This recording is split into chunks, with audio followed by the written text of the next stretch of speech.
سلام علیکم دوستو.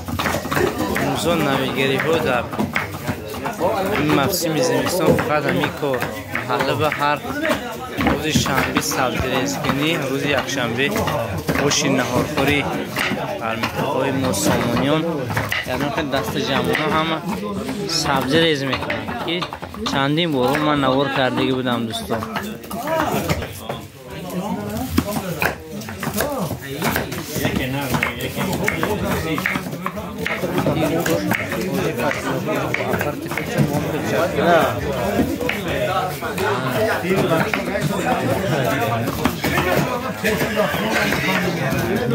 خورد بزرگ همه در همین جا دوستو.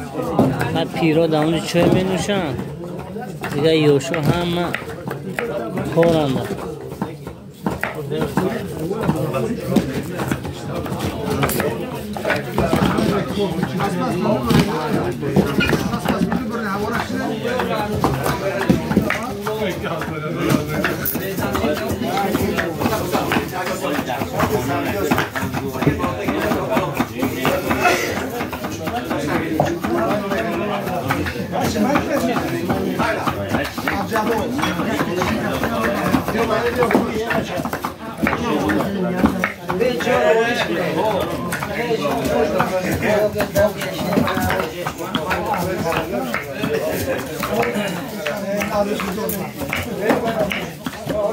ویدیو پسند داد حتما یک لایک شو بدید.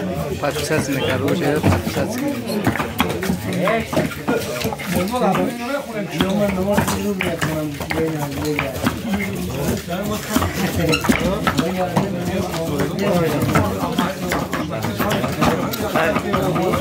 نه خانزارا خداوند بخت سعادتمندی دنیا و آخرت نصیب روزیاشون کرد.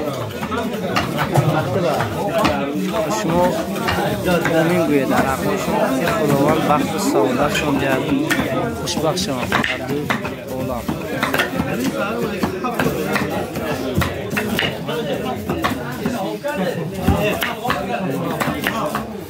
هی وسط یاد میگیرن خدا خواهد.